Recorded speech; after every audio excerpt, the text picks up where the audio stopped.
প্রেমদাতা পরম করুণা বরুণালয় শ্রী শ্রী শচীনন্দন নদিয়া বিহারী গৌর হরি পরম পাবন পতিত উদ্ধারণ পতিত তারণ নাম প্রেম দাতা শিরোমণি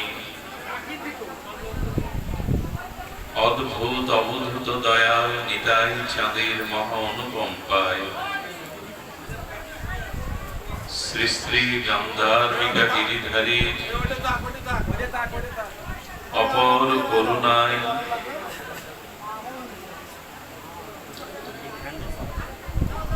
শ্রাবণে বরিশ ধারা মাঝে ভক্ত গৃহ শ্রী অঙ্গনে শ্রীমান মহাপ্রভুর যে ভাগবত ধর্ম ভাগবতীয় ভক্তিযোগ্য সুধা কথা যজ্ঞের পরম আয়োজন, সেই পরম আয়োজনে এই সুখময় আনন্দময় অমৃতময় মহেন্দ্রক্ষণে হরিকথার শুভারম্ভে অস্মাদীয় পরম আরাধ্য জীবন ধন জীবন সর্বস্ব প্রাতঃস্মরণীয় পরম বন্দনীয় রাতুল আতুল পাবন পদারবিন্দে শিল গুরু মহারাজের চরণ কমলে পরার্ধ কোটি দণ্ডবৎ প্রণতি জ্ঞাপন করি। তৎসহ আজ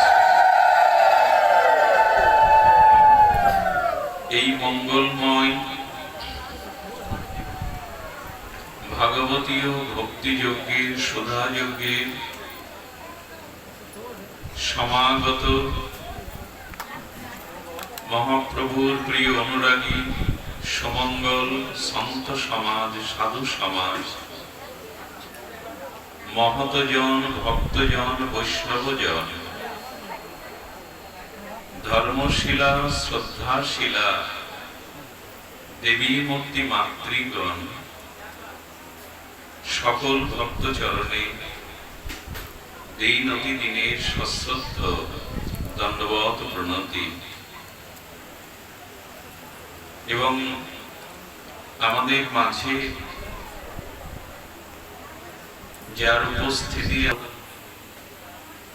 এবং মানসিক দৃঢ়তা বরাভয়তা এনে দেয়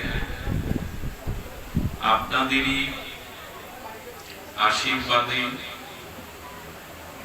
আপনাদেরই অনুকূলতায় যিনি বারবার রাজনৈতিক পথ অবলম্বন করে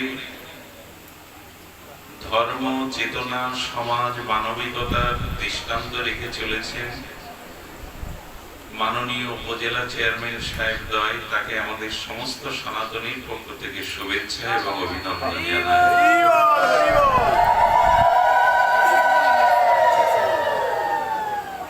শুধু ভক্তগণ,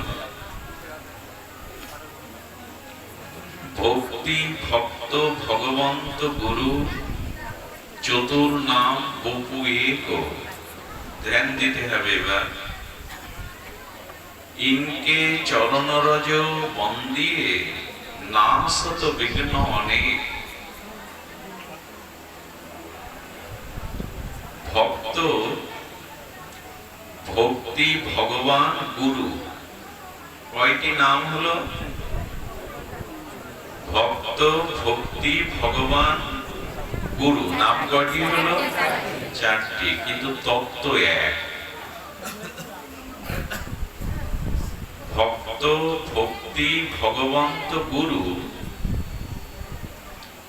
বপুচার, তত্ত্ব তো এক। যেমন আমাদের এই ধরিত্রী মহিতল অবনী, পৃথিবী, বসুন্ধরা বহু নামবাচক হলেও এটি পৃথিবী, এটি বসুন্ধরা। বহু নাম থাকতে পারে, কিন্তু ধরিত্রী বা বসুন্ধরা একটি। তেমনি গুরু, ভগবান, ভক্তি এবং ভক্ত চতুর নাম বপুয়ে তত্ত্ব এক, অভিন্ন। মানুষের জীবনে যত বিঘ্ন আছে, সর্বোত্তম বিঘ্ন হলো প্রারব্ধ কর্মফল পুনঃ পুনঃ জগতে জন্ম মৃত্যু চক্রে আবর্তনশীল হওয়া। মনুষ্য জীবনে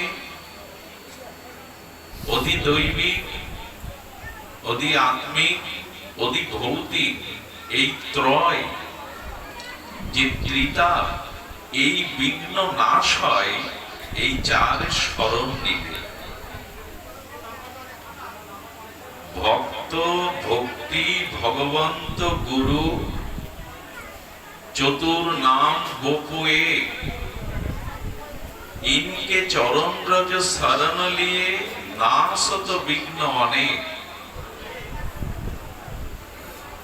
যদি কেহ ভক্ত, ভক্তি, ভগবান, গুরুর চরণ রজকে আশ্রয় করতে পারে, তখনই জীবের বিঘ্ন নাশ হয়। এটি বিঘ্ন নাশ করার শাস্ত্রীয় প্রকৃষ্ট পরম উপায়। বিঘ্ন কি জীবনে আমরা চাই? বিঘ্ন আমরা চাই না, কিন্তু সেই বিঘ্ন নাশের উপায় হলো এই চারের স্মরণ নেওয়া।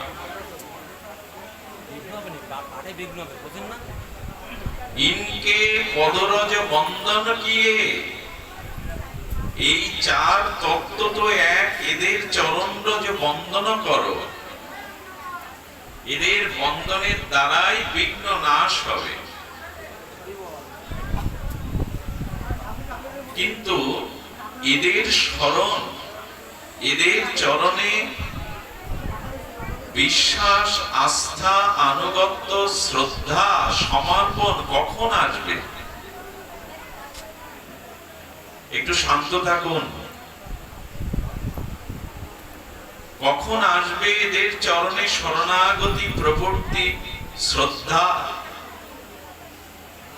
আসবে তখনই তুলসীদাস গোস্বামী বললেন, সাধনকে বিনো সৎসঙ্গ ন হরি কথা, তে বিন মোহ না ভাগ। লক্ষ্য করতে হবে, গোস্বামী তুলসীদাস বলছেন বিনো সৎসঙ্গ ন হরি কথা, আর তে বিনো মোহ না ভাগ। মায়া বা মোহ ভগবানে আপনার জীবন থেকে বিতাড়িত করতে পারবেন না, দুটি সৌভাগ্য আপনার জীবনে প্রাপ্তি না হলে। মোহ বা দুর্দশা, দুর্লঙ্ঘনীয় মায়া, এটি আপনি আপনার চেষ্টায় ত্যাগ করতে পারবেন না। দুটি বিষয়ের স্মরণ হলে বা আশ্রয় হলে এই মোহ দূর হবে। আচ্ছা, ধৃতরাষ্ট্র হস্তিনাপুরের রাজ সিংহাসনে আসীন হলেন। কে হলেন? ধৃতরাষ্ট্র। তিনি জন্মান্ধ। যে ব্যক্তির দৃষ্টিশক্তি নাই, জগৎ তার কাছে অন্ধকার। তো চক্ষুহীন ব্যক্তি, দৃষ্টিহীন ব্যক্তির কাছে জগৎ বড় অন্ধকারময়, নিরানন্দময়। তো যিনি জন্ম থেকেই অন্ধ এবং রাজ সিংহাসনে বসলেন, আর সেই কুরুক্ষেত্রের রণাঙ্গনে নিজের শতপুত্র নিধন হলো। শতপুত্রের পুত্র বধূগণ বৈধব্য বেশ, তাদের চোখের জল পুত্রের চিতার হুতাসনে সবকিছু ধৃতরাষ্ট্র দেখলেন। নিজের ভ্রাতা পাণ্ডু দেহ রাখলো, পঞ্চ পাণ্ডবদের কত না মৃত্যু, যন্ত্রণা, ভিক্ষা, প্রতিকূলতা দেখতে হলো। আচ্ছা, ধৃতরাষ্ট্রের কি মোহ দূর হয়েছিল?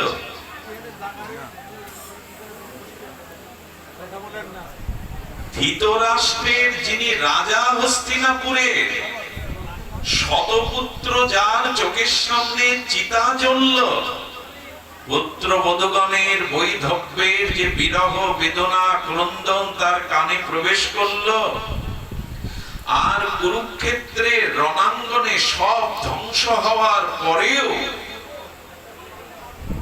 ধৃতরাষ্ট্রের মোহ নাশ হয়নি। মোহ আমাদের সহজে যাবে? মোহ সহজে যায়? এ দেহ আমার, সংসার আমার, স্ত্রী পুত্র আমার, সংসারের মোহ সহজে যায় কি? যায় না। তো সেই ধৃতরাষ্ট্র কি করলো? তার শতপুত্রের হত্যাকারীদের অন্নে লালন পালন হতে লাগলো, তার যুধিষ্ঠির পঞ্চ পাণ্ডবের অন্নে খেয়ে বেঁচে থাকতে লাগলো। ধৃতরাষ্ট্রের মোহ দূর হলো না। শতপুত্র মারা গেলে তো এমনি বৈরাগ্য আসে না। যার শতপুত্র মারা যায়, যার রাজ্য চলে যায়, সর্বস্ব চলে যায়, তার তো মোহ দূর হওয়ার কথা। তবু শতপুত্রের হত্যাকারীদের আশ্রয়ে অন্যে লালন পালন হতে লাগে। মোহ যায়? কবে গেল মোহ? যবে যিনি মহা দ্বাদশ মহাজনের অন্যতম যমরাজ, এই যমরাজই বিদুর হয়ে এসেছিলেন। সেই মহামতি পরম ভাগবত, নিষ্কিঞ্চন পরম বৈষ্ণব, এই মহাত্মা বিদুর এসে বললেন, তুমি শুধু জন্মান্ধ না, তুমি জ্ঞান অন্ধ। পুত্রের হত্যাকারীর অন্ন পাচ্ছ তুমি বসে বসে। এর থেকে মৃত্যু শ্রেয় তোমার। মৃত্যু হয়েছ, তবু তোমার জ্ঞান চেতনা হয়নি, তুমি মোহগ্রস্ত, তোমার মরাই উচিত। বিদুরের ভাগবত উপদেশে, জ্ঞান উপদেশে, আর তখন বললেন বিদুর উপায় বলো। বলো উপায়, এই মুহূর্তে রাতের অন্ধকারে এই সংসারের মোহ মায়া আপনত্ব পরিত্যাগ করে, মোহ ত্যাগ করে নৈমিষারণ্যে যাও।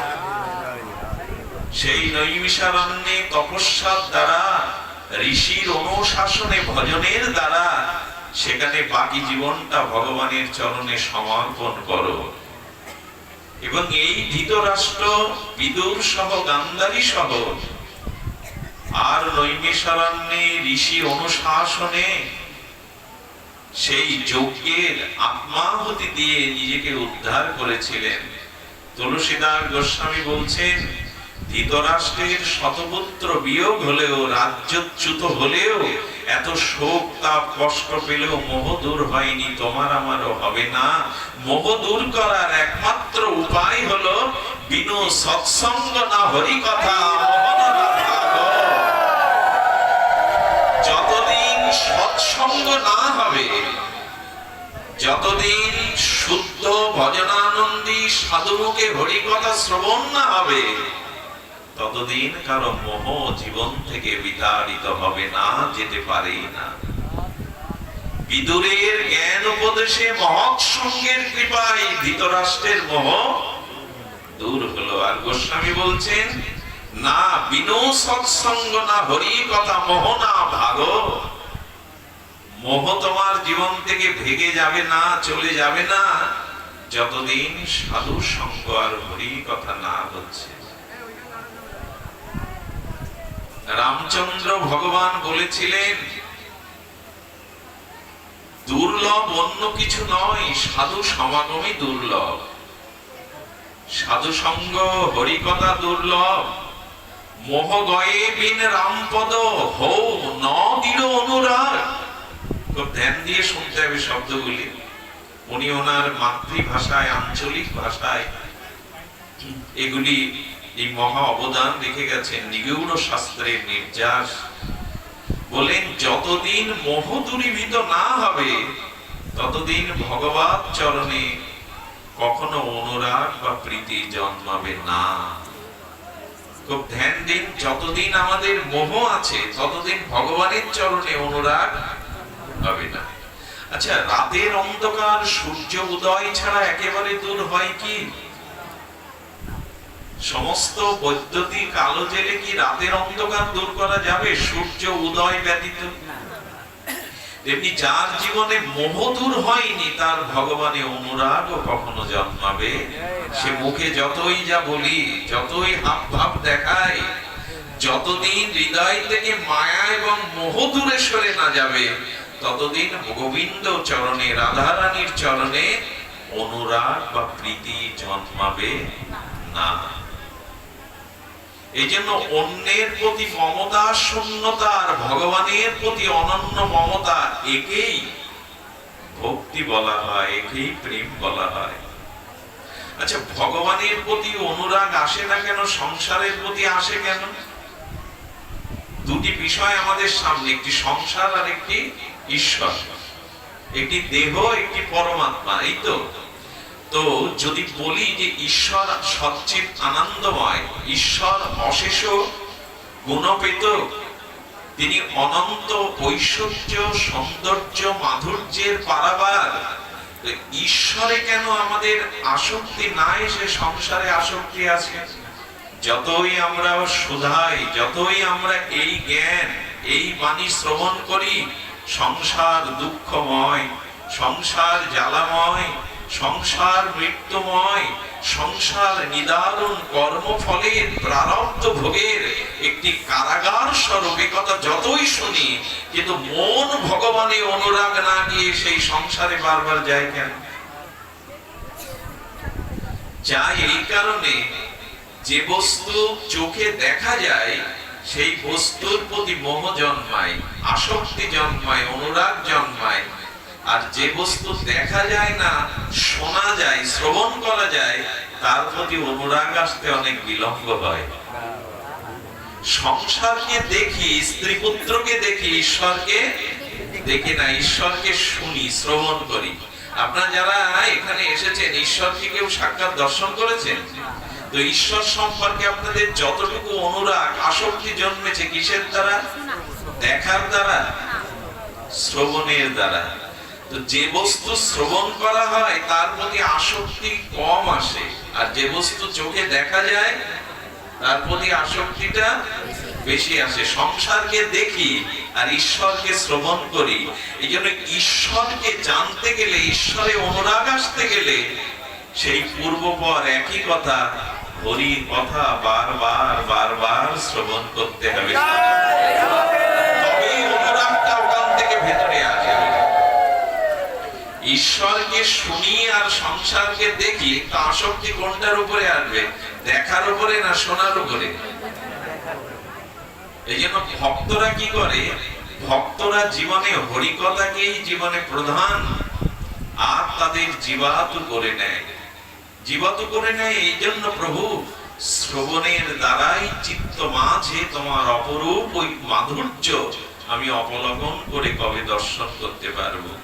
তো যতদিন হরিকথাতে রুচি না হবে, আসক্তি না হবে, মোহ দূর না হবে মহৎ কৃপায়, ততদিন ভগবানের অনুরাগ সৃষ্টি হবেই না।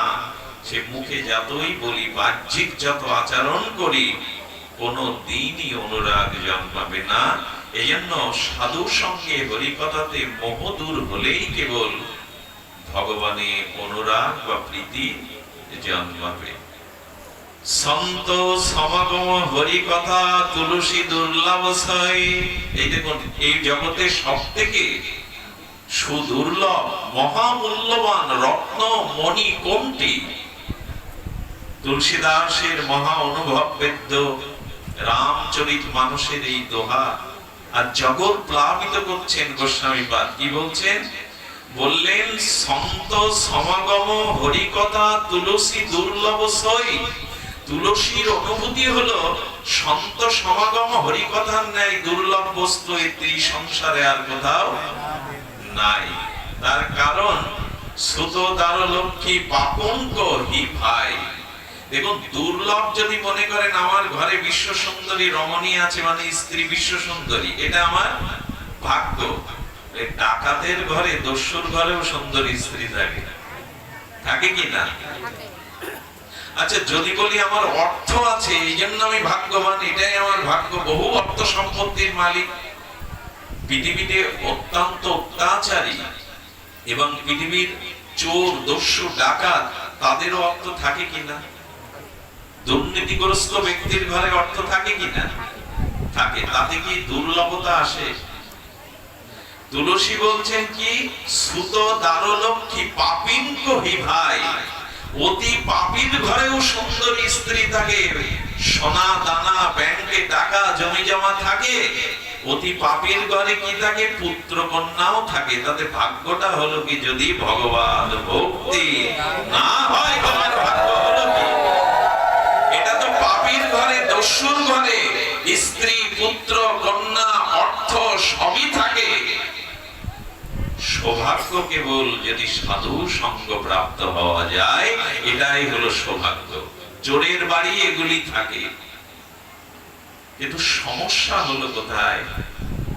সমস্যা একটি, আমরা সেটি নিয়ে আলোচনা করব।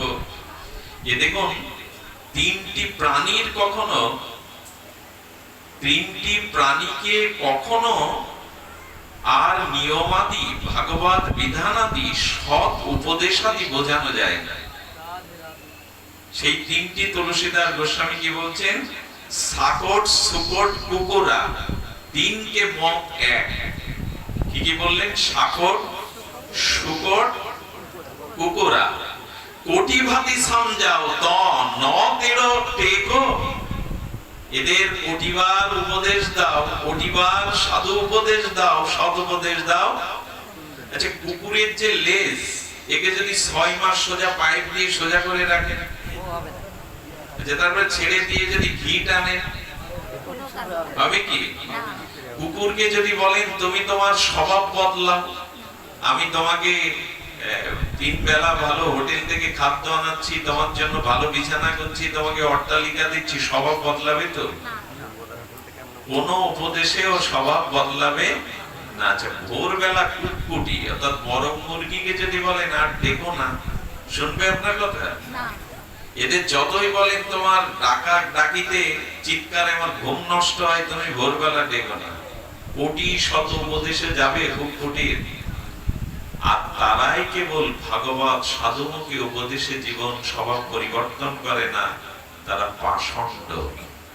এই পাষণ্ড কুকুটি এবং কুকুর, এরা শত এদের উপদেশ দানেও এরা পরিবর্তন হয় না। পাষণ্ড কারা? যারা সাধুতে, শাস্ত্রে, ভগবানে বিশ্বাসী নয়। উপরে উপরে মানতে হয় মানে, কিন্তু ভেতরে বিশ্বাস করে না, এরাই হলো পাষণ্ড। যারা ভগবান বিশ্বাসী নয়, সাধু সন্ত শাস্ত্রে যাদের শরীর বিশ্বাস নাই, এরাই হলে জগতে পাষণ্ড। আর পাষণ্ড কখনো কারো উপদেশ নেয় না। যে কারণে দুর্যোধন ভগবান শ্রীকৃষ্ণের উপদেশে পরিবর্তন হয়নি। হয়েছিল? স্বয়ং ভগবান শ্রীকৃষ্ণ কতবার উপদেশ দিতে গেলেন, কিন্তু দুর্যোধনের পরিবর্তন হয় না। তেমনি আমার মতো যারা পাষণ্ড, বাইরে মানে ঈশ্বর অথচ ভেতরে ঈশ্বরে, শাস্ত্রে, সাধুতে, প্রসাদে, হরিনামে, তুলসীতে বিশ্বাস যার নাই, দৃঢ়তা যার নাই, ইনি জগতে পাষণ্ড। যিনি অভিমান, গর্ব, মোহ নিয়ে কাটালেন, ঈশ্বরে বিশ্বাসে হলো না। আর এই বিশ্বাস না আসলে তার জীবনে ভগবানও যদি সাথে থাকেন, ভগবানও যদি উপদেশ করেন, তবু তার পরিণতি কখনোই শুভ ফল প্রদান করবে না। সেই বিষয়ে রামচরিতমানসের একটা লীলা এখন উপস্থাপন করা হচ্ছে আপনাদের প্রসন্ন কৃপায়। আমি পূর্বেই উল্লেখ করেছি বিনু সৎসঙ্গ আর হরি কথা। আচ্ছা, হরি কথার ফলশ্রুতি কি সাধু সঙ্গে? বলো, শুদ্ধ সাধু সঙ্গে যদি হরি কথা শ্রবণ হয়, তাহলে হরি কথা আপনাকে ভগবান দর্শন করিয়ে দেবে, ভগবানের নিকটে নিয়ে যাবে। হরি কথার ফল যদি কেউ জিজ্ঞাসা করে যে সাধু সঙ্গ হরি কথার ফলশ্রুতি কি, তো হরি কথা সাধু সঙ্গ আপনাকে ভগবানের নিকটে দর্শন করিয়ে দেবে, ভগবানের কাছে পৌঁছে দেবে। এটা সেতু, সিঁড়ি, এপার থেকে যেমন ওপারে যাওয়া লাগে সেতুতে, এবং সাধু সঙ্গ হরি কথায় আপনাকে ভগবানের চরণে, আজ পর্যন্ত পৃথিবীতে যারা ভগবত দর্শন পেয়েছেন, ভগবানের চরণ প্রান্তে পৌঁছে গেছেন, তার একটি কারণ মহৎ কৃপা এবং হরি কথা। প্রমাণ নিন।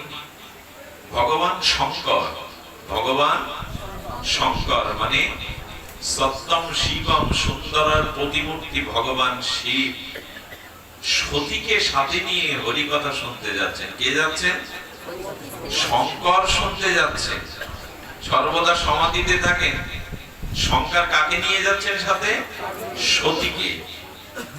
সতীকে সাথে নিয়ে তিনি ভরদ্বাজ ঋষির আশ্রমে আর রাম গুণগাথা, প্রভুর গুণগাথা শ্রবণের জন্য উপস্থিত হলেন। আর সতী বসেছে, তবু হরি কথাতে সতী শুনছে না মন দিয়ে। ভগবান শঙ্কর সেই হরি কথা শ্রবণ করে সতীকে সাথে নিয়ে যখন আসছেন, তখন শুরু হয়েছে ত্রেতার রাঘবেন্দ্র মর্যাদা পুরুষোত্তম রামচন্দ্রের নরলীলা। সেই ত্রেতার লীলা, সেই লীলাতে সীতা হরণ হওয়ার পরে রঘুপতি রাঘবেন্দ্র রামভদ্র আর বনে বনে কাঁদছেন, কখনো হরিণকে, কখনো লতাকে, কখনো নদীকে, কখনো বৃক্ষকে কেঁদে কেঁদে প্রশ্ন করছেন, আমার সীতা কোন পথে গেছে বলতে পারো? দূর থেকে ভগবান শঙ্কর দেখেই বলছেন, সতী এই দেখো, সাধু সঙ্গ হরি কথা মানেই হরির কাছে পৌঁছে দেওয়া। এই প্রভু রাম পৌঁছে দিলেন। কিন্তু ভগবান শিব রঘুপতি রামের সম্মুখে গেলেন না। খুব ধ্যান দিয়ে শুনতে হবে, নাহলে ভেতরে প্রবেশ করা যাবে না। কেন গেলেন না? দেখুন, ভগবান শঙ্করের সাথে আর রঘুপতি রামচন্দ্র বা কৃষ্ণের সাথে তিনটি সম্পর্ক। কয়টা? তিন প্রকার রসের সম্পর্ক। একটি হলো দাস্য, একটি স্বামী, আর একটি হলো সখ্য। কি কি বললাম? ভগবান শঙ্করের সাথে রামচন্দ্রের সম্বন্ধ রস তিনটি: দাস্য, সখ্য আর স্বামী। মানে প্রভু। স্বামী মানে প্রভু। শিব ঠাকুর রামচন্দ্রকে নিজের ইষ্ট বা স্বামী মনে করেন। স্বামী মানে এখানে পতি না, স্বামী মানে প্রভু বা ইষ্ট, জীবন সর্বস্ব। আর শিব ঠাকুর মাঝে মাঝে প্রভুর নিজেকে দাস বা সেবক মনে করেন। এই হনুমানকে জানেন? এই হনুমান ভগবান শিবেরই অবতার। ভগবান শঙ্করই হনুমান হয়ে রামচন্দ্রের চরণ সেবার জন্য এসেছিলেন। এই জন্য প্রভুর সাথে সম্পর্ক তিনটি। কখনো তিনি সেবার জন্য দাস হন, কখনো তিনি সখা হন, আর কখনো তিনি তাকে ইষ্ট বা স্বামী জ্ঞান করেন। আচ্ছা, রামচন্দ্র নরলীলাতে কাঁদছেন। উনি বৃক্ষের কাছে, লতার কাছে, নদীর কাছে, মৃগী হরিণীর কাছে, সকলের কাছে প্রশ্ন করছেন। বললেন, কোন সেবকের উচিত না প্রভুর লীলাতে, প্রভুর বিধানে রসভঙ্গ করা। একটা জিনিস জেনে নেন, যাকে প্রভু মানেন, যাকে শ্রেষ্ঠ মানেন, আপনি সম্মুখে উপস্থিত হলে যদি তিনি তার আনন্দ বা রস বা কোনো মানসিক সংকটে ভুগতে থাকেন, তাহলে দূর থেকে তার সেবা, চিন্তা, প্রণাম, শ্রদ্ধা জানাবেন, কিন্তু তার সামনে যাবেন না। অনেকেই আছে দেখবেন, গুরুদেব এলে তার হাত ধরতে ব্যস্ত হয়, সাথী ধরতে ব্যস্ত হয়। মানে সামনে গুরুদেবের সাথে থাকলে তার হাতটা ধরলে সাধারণ যারা, তারা মনে করবে ইনি গুরুদেবের খুব প্রিয়। কিন্তু উপযুক্ত অনুভবী জন কি করেন জানেন? সবার পিছনে দাঁড়িয়ে থাকেন, গুরুদেবের সামনে যান না ভিড়ের মধ্যে। এবং গুরুদেব পরবর্তীতে তার সেবার কি প্রয়োজন, কোথায় উঠবেন, তার বিছানা ঠিক করতে হবে কি, তার বাথরুমটা পরিষ্কার করতে হবে কি, ওই দিকেই চলে যায়। এই জন্য উপযুক্ত যারা সেবক তারা সামনে গেলে যদি প্রভু বিব্রত বোধ করে, সামনে তারা ভিড়। গুরুদেব যদি ডেকে নেয় তো অন্য কথা, যদি তিনি কাছে ডেকে নেন অন্য কথা। শিব ঠাকুর দূর থেকে প্রণাম করছেন, সচ্চিদানন্দ রূপায়, কি বললেন? সচ্চিদানন্দ রূপায় পরম, সচ্চিদানন্দ রূপায় পরম বলে আর দূর থেকে ভগবান শঙ্কর সজল নেত্রে ভাবে প্রণাম করলেন। আমার মনে হয় শিব ঠাকুর যদি সাধু মুখে ঋষি মুখে রাম গুণগাথা শুনে রামকে পেল, এখন আপনাদের মনে প্রশ্ন যাচ্ছে না, আমরা তো আজ 10, 20 বছর 50 বছর শুনছি, আমরা পেলাম কই? প্রশ্ন আসবে কিনা? আমরা তো ছোটবেলা থেকেই বাবা হরি কথা শুনছি, সাধু সঙ্গ করছি, আমাদের সামনে তো ভগবান পড়লো না। তবে এই কথা বলি, হরি কথা কিভাবে শুনলে ভগবানের চরণে পৌঁছাতে পারবেন সেটাও জানা দরকার। এখানে এলেই কান দুটো খাড়া করে শুনলেই যে ভগবানের কাছে যেতে পারবেন তা নয়। শিব শব্দের একটি অর্থ করেছেন বিশ্বাস।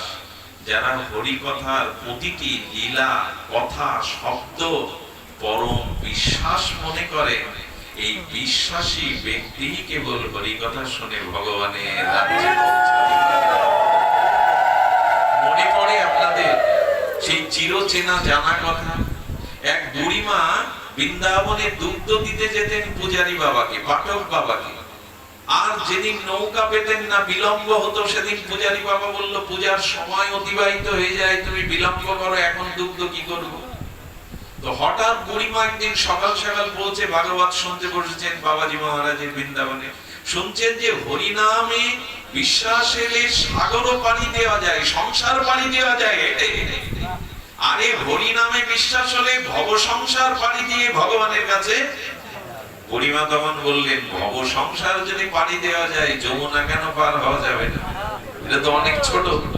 সেই দিনই হরি নামে বিশ্বাস করে উনি হেঁটে যমুনা পার হলেন। পরের দিন যখন প্রভাতে দুধ নিয়ে উপস্থিত, বুড়িমা এত ভোরে তো নৌকা যমুনার ঘাটে লাগায় না, মাঝি আসে না, তো পার হলে কি করে? বাবা, পার তো তোমার কথা শুনেই হলাম। আরে ভগবানের নামে যদি ভব সংসার পার হওয়া যায়, যমুনা তো ক্ষুদ্র, আমি হেঁটেই পার হয়েছি বলে তোমার গাড়ি ভূত লাগেনি তো? হেঁটে পার হয়েছে মানে ভূত প্রেত পিশাচ লাগেনি তো? আরে বাবা বলছো কি? হেঁটেই তো পার হয়ে এলাম, চলো তো। হ্যাঁ, হেঁটে বুড়ি পার হচ্ছে রাধা নামে, কৃষ্ণ নামে, হরি নামে।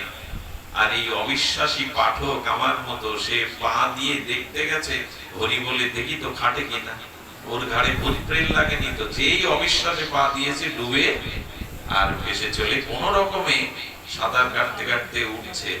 এর কারণ কি? এর কারণ শিব মানে বিশ্বাস। যারা বিশ্বাসের সহিত যে এই সাধু সঙ্গে এই হরি কথা একদিন আমাকে গোবিন্দ চরণ পাইয়ে দেবে, এই বিশ্বাসে যারা শ্রবণ করে, তারাই ভগবানের রাজ্যে ফিরে অবশ্যই যাবে দর্শন। এটা দৃঢ় করে নিয়ে ভগবান শঙ্কর দৃষ্টান্ত দিচ্ছেন। আচ্ছা, এখানে সতী কি বলছেন জানেন? সতী বলছেন, আমি দক্ষ রাজার কন্যা। আরে তুমি কাকে প্রণাম করছো? তুমি জগৎ গুরু। এ রাম তো দশরথের পুত্র। আরে রাম তো সেদিন জন্মেছে অযোধ্যাতে, দশরথের পুত্র। আরে যে সোনার হরিণ চিনতে পারে না, সোনার হরিণের পিছনে দৌড়ায়, তাকে তুমি ভগবান বলে প্রণাম করছো? সতীর অভিমান আসছে। কি অভিমান জানেন? আমার শিব শঙ্করিত স্বয়ম্ভু ভগবান, উনি কাকে প্রণাম করবেন? আর যাকে উনি সচ্চিদ আনন্দ বলে প্রণাম করছেন, সে তো সোনার হরিণও চেনে না বেটা। সোনার হরিণের পিছনে দৌড়ে গেল।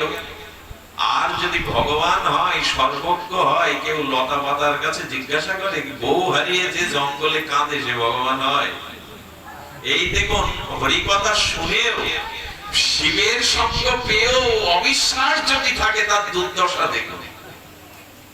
বলেন যে বউ হারিয়ে কাঁদে, বাবা যাকে বনবাসে দেয়, আর যে লতা পাতার কাছে হরিণের কাছে জিজ্ঞাসা করে, এ ভগবান হয় কি করে? তুমি মানলেও শিব ঠাকুর, আমি মানতে পারছি না। আমার দশাও তাই, আমি মানতে পারছি না যে সাধু সঙ্গ হরিকথাতে ভগবান পাওয়া যায়। শুধু ভক্তগণ, শিব ঠাকুর তখন বলছেন, দেখো আচ্ছা, এই সতী শব্দের অর্থ হলো বুদ্ধি। বুদ্ধির দ্বারা ভগবানের কাছে পৌঁছানো। ভগবান বুদ্ধিরও অগোচর, খুব মূল্যবান কথা, যদি মন দিয়ে শোনেন। বুদ্ধিরও অগোচর ভগবান, বুদ্ধির দ্বারা ভগবানকে, তাহলে পৃথিবীর শ্রেষ্ঠ বুদ্ধিমানরা এতদিন ভগবান পেয়ে যেত। ভগবান পাওয়া যায় বিশ্বাসের দ্বারা, শ্রদ্ধার দ্বারা, বুদ্ধির দ্বারা নয়। সতী মানে বুদ্ধি, সতী মানে বুদ্ধি। সেই বুদ্ধির দ্বারা বলছেন, আচ্ছা তুমি কি বলে প্রণাম করলে? বলে সচ্চিদ আনন্দ রূপায় পরম। বলেন সচ্চিদ আনন্দ শব্দ তিনটি, বিষয় সৎ, চিৎ, আনন্দ, কিন্তু ওর মধ্যে তিনটের একটাও নাই। তুমি ভগবান বলছো কি করে? সৎ মানে কি? যে সর্ব অবস্থায়, সব অবস্থাতেই যিনি সবকিছু জ্ঞাত হন, যার কাছে অজ্ঞাত বলে কিছু নেই। সৎ যিনি, তার ভ্রম হয় না। যিনি সোনার হরিণের পিছনে দৌড়ায়, তার মধ্যে সৎই নেই। পরেরটা হলো চিৎ। চিৎ মানে চৈতন্য বা জ্ঞান। যার জ্ঞান আছে সে লতার কাছে জিজ্ঞাসা করে, সে হরিণের কাছে জিজ্ঞাসা করে সীতা কোন দিকে। বলো ভগবানের যে সচ্চিদানন্দ, ওর মধ্যে কোনোটাই নেই। আর যে বনবাসে বউ হারিয়ে চোখের জলে কাঁদে, তার মধ্যে আনন্দও নাই, তো সে ভগবান হয় কি করে? সৎ নাই, চিত নাই, আনন্দ নাই, সে ভগবান হয় কি করে? সে ভগবান হয় কি করে? দেখুন, আমাদের এ যদি সতীর এই দশা হয়, আমাদের কি হয়? বিশ্বাস না থাকলে। এই জন্য দয়া করে একটু মন দিয়ে ধ্যান দিয়ে শুনুন যে সতীর কি অবস্থা এখানে, সতীর কি অবস্থা। তখন শিব ঠাকুর বললেন, দেখো সতী, আমি এই বটবৃক্ষ বিশ্বাস মূলে বসে রাম রাম জপ করছি। যদি পরীক্ষা করতে হয়, তুমি গিয়ে মরো, আমি মরতে রাজি নই। তোমার যখন বিশ্বাসই হচ্ছে না, তখন তুমি পরীক্ষা করো, যাচ করো যে সত্যি উনি রঘুপতি রাম। আমি তোমার সাথে অবিশ্বাসে মরতে রাজি। বিশ্বাসী ব্যক্তি সুদৃঢ় সিদ্ধান্ত নিয়ে গুরুচরণ সাধুচরণ আশ্রয় করে বটের বৃক্ষের তলে বসলো। মানে বট বৃক্ষ মানে বিশ্বাসের গোড়ায় বসে সে রাম নাম জপ করতে লাগলো। একটা কথা বলবো, যদি কিছু মনে না করে, তিনজন আপনার কথা কখনো নেবে না। আর এই তিনটি তত্ত্ব প দিয়ে তৈরি করা, এই শব্দ তিনটি। প্রথম অক্ষর হলো প। কখনো আপনার মতামতেরা নেবে না। প্রথম পদে হলো পড়শি, প্রথম পদে প্রতিবেশী আপনার বুঝতে চেষ্টা করবে না কোনোদিন।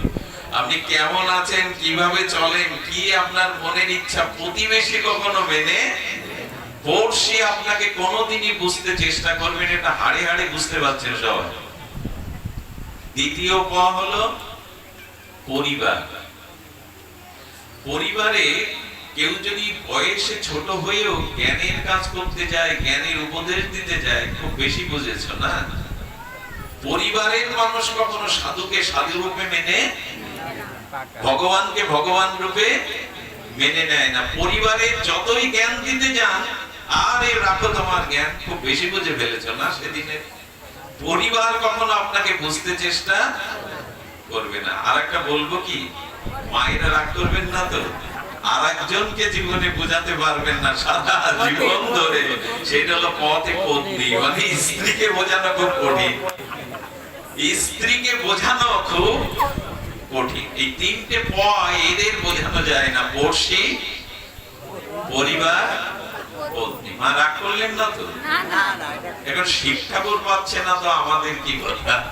ভগবান শঙ্কর বললেন, উনি আমার ইষ্ট, উনি সচ্চিদানন্দ রাম ভদ্রায়। কেন তুমি বিশ্বাস করতে পারছো না? বলি দেখো, পরীক্ষা আমি একা যাব না, তোমাকে সাথে যেতে হবে। সারা বিয়ে করলে একসাথে সুখ দুঃখ ভাগ করে নেই, একই শয্যায় শয়ন করি, একই সাথে সঙ্গ করি, তো তুমি পরীক্ষার জন্য যাবে না কেন? শিব ঠাকুর তখন বলছেন, একই সাথে সব কাজ করতে নেই স্বামী স্ত্রী। কি রকম? শোনো, তোমাকে একটা দৃষ্টান্ত দিই। তোমার অসুখ হয়েছে, তোমার অসুখের ডাক্তার ওষুধ লিখেছে, সব একসাথে মানে কি তোমার ওষুধ আমিও খাবো? আমার খাওয়া উচিত নয়, এই জন্য অবিশ্বাস রোগ তোমার হয়েছে, ওষুধ খেতে হয় তুমি খাও, আমি এই ওষুধ খাবো না, আমি রাম রাম করছি। এই হলো বিশ্বাস। পরীক্ষা কখনো ভক্ত করতে যায় না। আজ আমরা বড় যুক্তিবাদী হয়ে গেছি, দেখাও, প্রমাণ করো, এই করো, তাই করো। আরে ভগবান নেই, থাকলে আমার দিকে তাকাতেন, আমার কথা শুনতেন। কত পরীক্ষা নিরীক্ষা। এই জন্য সতী কি করেছেন? সতী বলছেন যে আমি পরীক্ষায় যাব।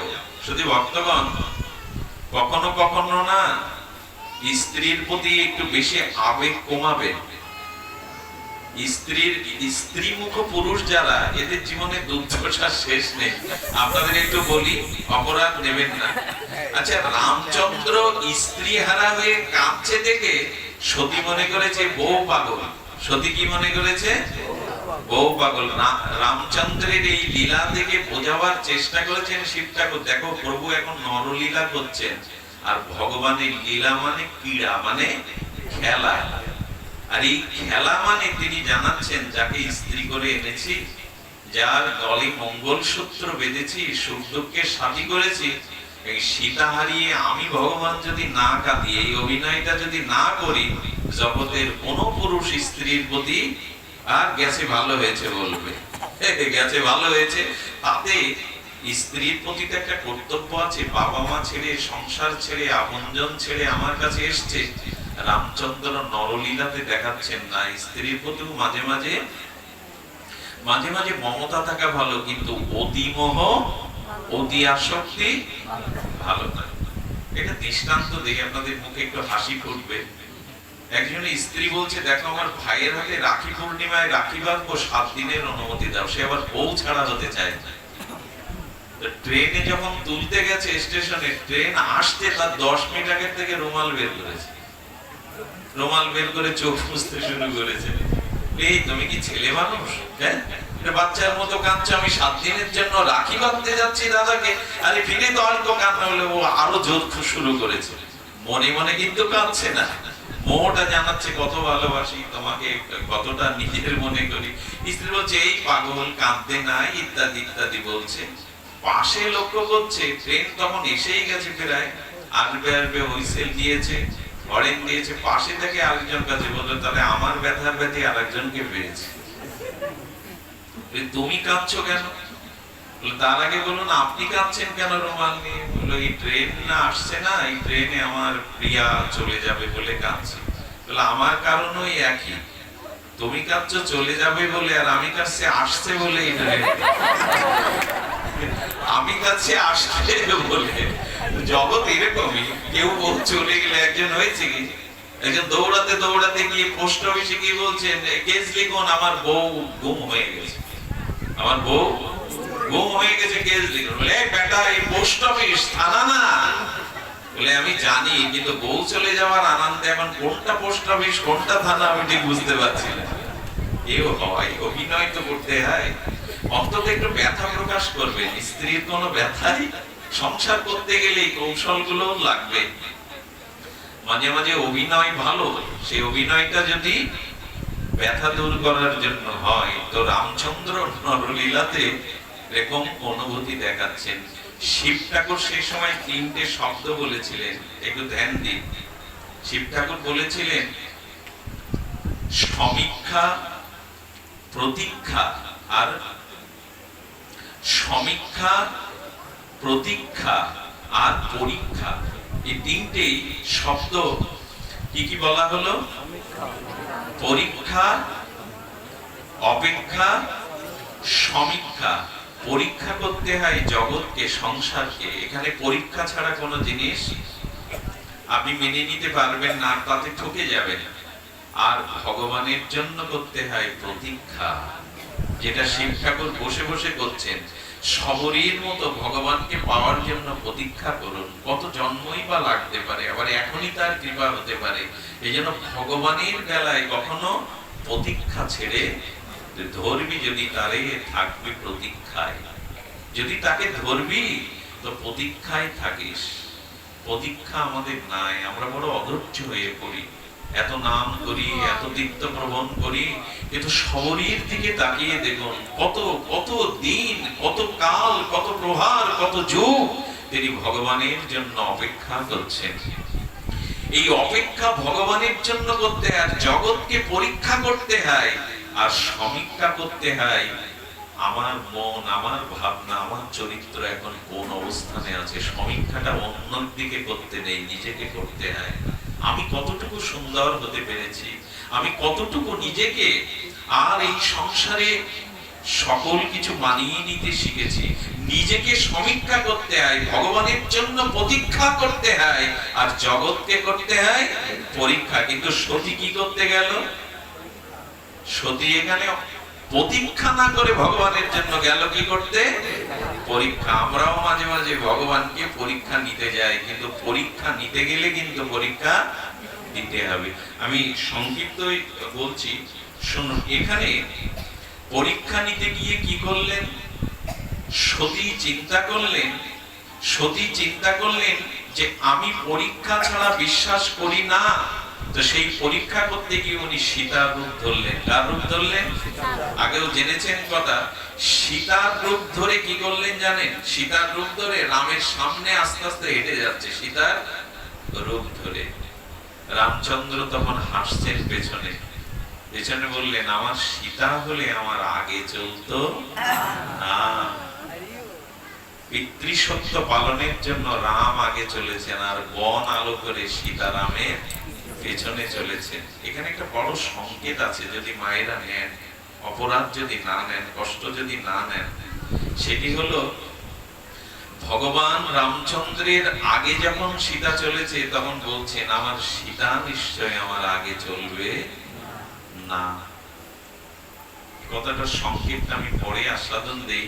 তখন উনি বুঝতে পেরেছেন। উনি একটু দ্রুত হেঁটে সামনে গেলেন, দ্রুত হেঁটে সামনে গিয়ে প্রণাম করে বলছেন মা।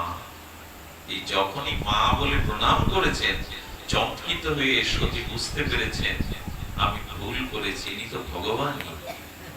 ভগবান না হলে সীতা রূপে কাউকে মা বলে? তখনই রামচন্দ্র প্রশ্ন করছেন শঙ্করকে কোথায় রেখে এই গহীন অরণ্যে আপনি কেন একা এসেছেন? এই কথা একটা সংকেত আছে। শিবকে, শঙ্করকে কোথায় রেখে আপনি গহীন বনে কেন একা এসেছেন? আর আমি জানি মা, কখনো আগে চলা ভারতীয় নারীর বিধান নয়। আপনাদের চাণক্যের কথা মনে আছে? চাণক্য হলো ভারতবর্ষের অন্যতম শ্রেষ্ঠ কূটনীতি। ওনার কূটনীতি এখনো ভারতীয় রাজনীতিতে প্রয়োজন মনে করে ওই দেশের বুদ্ধিজীবীরা। তিনটে জায়গায় মেয়েদের কখনো আশ্রয় শূন্য হতেন। এই যে শিবকে ছেড়ে এসেছেন না, আজকে যদি লক্ষণ বা রাম থাকতো, রাবণ হরণ করতে পারতো সীতাকে। মা একটা কথা বলি, আজকের অনুষ্ঠানে সার কথা নিয়ে যাও। মেয়েদের কখনো একাকী স্বাতন্ত্র চলা বা থাকা উচিত নয়, এটা ভারতীয় বৈদিক বিধান, বেদের বিধান। কেউ যদি প্রশ্ন তোলে কেন একা তো অনেক মেয়ে ভালো আছে, স্বামীর অত্যাচার ছেড়ে স্বাধীনভাবে, 90% যেটা দৃষ্টান্ত, এটা স্বাভাবিক দৃষ্টান্ত। আর ব্যতিক্রম 10 ভাগ সব বিষয়ে থাকতে পারে, সেটা দৃষ্টান্ত নয়। একটা মেয়ে স্বাতন্ত্র থেকে সুখী হয়েছে, জীবন প্রতিষ্ঠা করেছে, এটা 10%, এটা প্রমাণ নয়। 90% যেটা দৃষ্টান্ত, সেটাই দৃষ্টান্ত। চাণক্য বলেছিলেন লতা, বনিতা, পণ্ডিতা এদের কখনো একা থাকতে নেই, সর্বনাশ হবেই হবে। কি কি বলা হলো? লতা, বনিতা আর পণ্ডিতা। এরা যখনই স্বতন্ত্র একা চলতে শুরু করবে, তখনই এদের জীবনে ধ্বংস, অভিশাপ বা পতন চলে আসবে। আচ্ছা, লতা, এই লতাকে কখনো ধরার ছাড়া, বৃক্ষ ছাড়া, আদর্শ ছাড়া উপরে উঠতে পারবে? লতা বাঁচতে পারবে? পৃথিবীর এমন কোন তরু লতা নেই যাকে ধরার ছাড়া, আশ্রয় ছাড়া সে ঊর্ধ্বমুখে যেতে পারে। সারা জীবন মাটিতে পড়ে থাকবে ধরার না দিলে। তেমন পারলে বালিকা অবস্থায় পিতা মাতা জ্যাঠা কাকার আশ্রয় কন্যাকে থাকতে হবে, এটা বৈদিক বিধান, সনাতন বিধান। যৌবনে স্বামীর আশ্রয় থাকতে হবে, আর বার্ধক্যে পুত্র কন্যার আশ্রয়ে নারীকে থাকতে হবে। কেন আশ্রয়ের কথা বলা হচ্ছে? পরাধীনতার জন্য নয়, নারীদের স্বাধীনতা হরণের জন্য নয়। পত্র পত্রিকা, বিশ্ব মিডিয়া, খবরের কাগজ পড়ে দেখুন, সংবাদপত্রে 3 বছরের বালিকাকেও পশুরা ছেড়ে দেয় না। পৃথিবী এমন জায়গায় নেমে গেছে, 3 থেকে 80 বছরের মায়েরাও পৃথিবীতে এখন নিরাপদ নয়। পিতার কাছেও তার মেয়ে নিরাপদ নয়। ভারতীয় বৈদিক সভ্যতা মন গড়া সভ্যতা নয়, ঋষির অনুশাসনের সভ্যতা। ঋষির অনুশাসনের সভ্যতা। একটু জোর গলায় বললাম, অপরাধ নিয়েন না, কারণ চারিদিকের বাতাবরণ, চারিদিকের স্খলন পতন দেখে বড় ভয় লাগে। ভয় লাগে কেন জানেন? আমাদের সনাতন ধর্মের, এই আদর্শ ধর্মের মায়েদের, মেয়েদের সুরক্ষা খুব বেশি আমরা দিতে পারছি না। খুব ব্যথার কথা হলো, একটি নিবেদন করব, মা লতাকে যেমন আশ্রয় লাগে, বনিতা মানে নারী, নারীও ছাড়া, কারো আশ্রয় ছাড়া সে একাকী কখনো পৃথিবীতে নিরাপদ কখনো নয়, কখনো নয়, থাকতে পারে না। ব্যতিক্রম 10 ভাগ সেটা সিদ্ধান্ত নয়, 90% যা সিদ্ধান্ত সেটাই সিদ্ধান্ত। 10 ভাগ স্বাতন্ত্র ব্যাকুলতা থাকতে পারে। আর বলেছেন পণ্ডিতা, পণ্ডিতেরও কখনো আশ্রয় ছাড়া থাকতে নেই। আচ্ছা, আমি পণ্ডিত নই, মূর্খ, কিন্তু আমি যে কথাগুলো বলছি কার আশ্রয় থেকে বলছি? গীতা, ভাগবত, পুরাণ, এ বাদে পণ্ডিতের কোনো আলাদা কথা থাকতে পারে? বলুন, এর বাইরে তার নিজের মন গড়া কোনো কথা থাকতে পারে? পণ্ডিত যদি শাস্ত্রের আশ্রয় না থাকে, তার পাণ্ডিত্য স্খলিত হবেই। সে পণ্ডিত নয়, মানুষকে কিছু দিতে পারবে না। আর রমণী যদি কারো আশ্রয় না থাকে, ব্যতিক্রমী পতন বা ধ্বংস তার আসবেই যদি একাকী থাকে। আর যদি লতাকে অবলম্বন না দেওয়া হয়, সেও কখনো ঊর্ধ্বগামী হতে।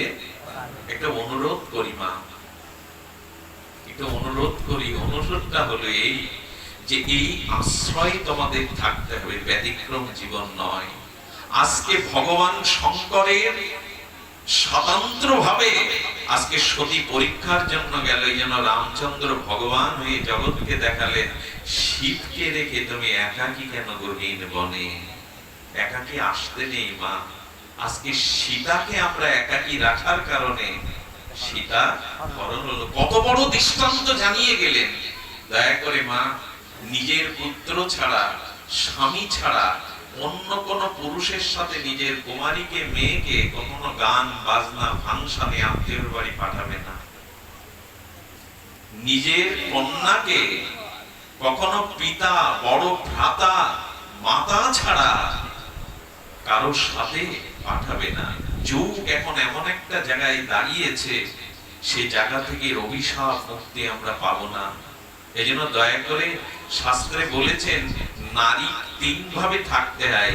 যখন কেউ যদি এখানে কোনো রমণী মনে করেন, বিল্লমঙ্গল যে আপনি পাঠ করছেন, নারী অধিকারকে খর্ব করছেন, নারী আগে চললে তোমার আপত্তি কোথায়? রামচন্দ্রের আগে সীতা গেছে, তাতে রাম আগে উঠে কেন এই উপদেশ দেবে? উপদেশ দেবে এই জন্য নারীকে আগে রাখতে হবে, কিন্তু কোন নারীকে? পিছনে অনুগমন করতে হবে কার জানেন? সম্মুখগামিনী হতে হবে। মাকে আগে রেখে সন্তানকে পিছনে চলতে হবে। এই কথাগুলো লিখে নেন। নারী আগে থাকবে, তবে সে নারী হলো মা। কখনো মায়ের আগে হেঁটে যেতে চেষ্টা করবেন না। মাকে আগে দিন, বুক দিয়ে নয়, জীবন দিয়ে আগলে আপনাকে আশীর্বাদের ছায়া। মাকে আগে রাখো, কিন্তু স্ত্রীকে আগে রাখতে যাবেন না। স্ত্রীর মোহে যদি আগে রাখতে যান, সেটা সভ্যতা নয়। স্ত্রী হলো অনুগামিনী, অগ্রগামিনী নয়। অগ্রগামিনী মা। এই কথা কি এখন আমাদের পরিবারে সত্য? মাকে আগে রাখো। দেখুন, একটা কথা বলি, বিয়ের পরে বাড়িতে কোনো খাবার নিয়ে গেলে ওটা স্ত্রীর হাতে না দিয়ে মায়ের হাতে দিন। এই অভ্যাসগুলো গড়ে তুলুন। মাকে আগে রাখুন। সংসার যদি বাঁচাতে চান, নিজে যদি কোনো আশীর্বাদের ছায়া থাকতে চান, জীবনে মাকে আগে রেখে চলুন। এই সম্পদটা হারিয়ে ফেললে কিন্তু আর পাবেন না। যারা হারিয়েছেন তারা জানেন যে জগতে মায়ের স্থান পূরণ করা তিনজন পিতার পক্ষেও সম্ভব নয়। তিনজন পিতার পক্ষেও সম্ভব নয় মায়ের স্থান পূর্ণ করা। আজও বাড়িতে ফিরে গিয়ে সারাদিনের কর্মক্লান্ত দেহে নিয়ে যদি মা বলে একবার ডাকেন না, হৃদয় জুড়িয়ে যায়। মাকে জীবনে আগে রাখা, মাকে অগ্রে রাখতেই হবে। সন্তান সব থেকে আশীর্বাদের ছায়ায় থাকতে পারে যদি মায়ের ছায়ায় থাকে। আমি মনে করি, জানেন, আমি মনে করি বিট্টলজির কথা মনে আছে? উত্তরপ্রদেশে বিট্টল ভগবান বলা হয়। বিট্টল মানে গোবিন্দজি। আমাদের গোবিন্দকে ওই দেশে বিট্টল ভগবান বলা হয়। এই বিট্টল একটি অল্প বয়সী ছেলে, আর সে তার মাতা পিতার সেবা করে। এত সেবা করে, মা চলে গেছে, সেবা করতে করতে পিতার সেবা করে। সেই পিতার ব্যাকুল সেবায় সন্তুষ্ট হয়ে ভগবান বিষ্ণু উপস্থিত হয়ে দুয়ারে গিয়ে বলছে, বিট্টল, বিট্টল, আমি তোমার দুয়ারে এসেছি, একবার বাইরে এসে দেখো না আমায়, আমি তোমার দুয়ারে এসেছি। তখন ওনার পিতা ওনার কোলে কেবল ঘুমাচ্ছিলেন। দাদা বসুন, দাঁড়িয়ে কষ্ট হচ্ছে, বসুন। উনি ঘুমাচ্ছিলেন। তো ঘুমাচ্ছিলেন যখন, পিতার চোখে ওই রুগ্ন শরীরে যখন একটু নিদ্রা আসছে, তখন মনে মনে বিট্টল চিন্তা করছে, এই কিশোর বাবা মার সেবা করাতে যদি দুয়ারে ভগবান উপস্থিত হন, ভগবান পরীক্ষা নিচ্ছেন না তো সেই পিতার ছেড়ে গিয়ে ভগবান দেখার লোভে ছুটে যায় কিনা। প্রভু, যদি পিতামাতার সেবার কারণে আপনি আমার দুয়ারে দর্শন দিতে আসেন, তবে এটা জেনেছি পিতামাতার সেবাই আপনাকে পাইয়ে দেয়। প্রভু, একটু অপেক্ষা করুন, বাবা ঘুমালে তবে আমি আপনার কাছে আসবো। গোবিন্দ মনে মনে আনন্দ পাচ্ছেন। কি করেছিলেন জানেন? একটা ইট, মাথায় ইট দিয়ে শুলেন, তো ইটটা ছুড়ে দিয়ে বললেন, প্রভু, যতক্ষণ বাবা নিদ্রা না যায় কৃপা করে ইটের উপরে দাঁড়িয়ে অপেক্ষা করুন, আমি আসছি। সেই মূর্তি আজও উত্তর ভারতে বিট্টল ভগবান নামে খ্যাত। ইটের উপরেই দাঁড়ানো মূর্তি। এই জন্য এই জায়গাটাকে নষ্ট করবেন না। মা বাবা এদের স্থানটা সংসারে বড় অবহেলিত। এই কাল কবলিত কলিযুগে এই বিচার চলছে, তাদের বোধ নেই, তাদের স্মৃতি নেই, তারা বোঝে না আমাদের। এরকম না, অবহেলা যেন না হয়, কখনো না হয়। অবহেলা কখনো যেন না হয়। এই স্থানটা পৃথিবীতে নিঃস্বার্থ ভালোবাসার কোন দৃষ্টান্ত গোবিন্দ ভাগবতে দিতে পারেননি একটি ছাড়া।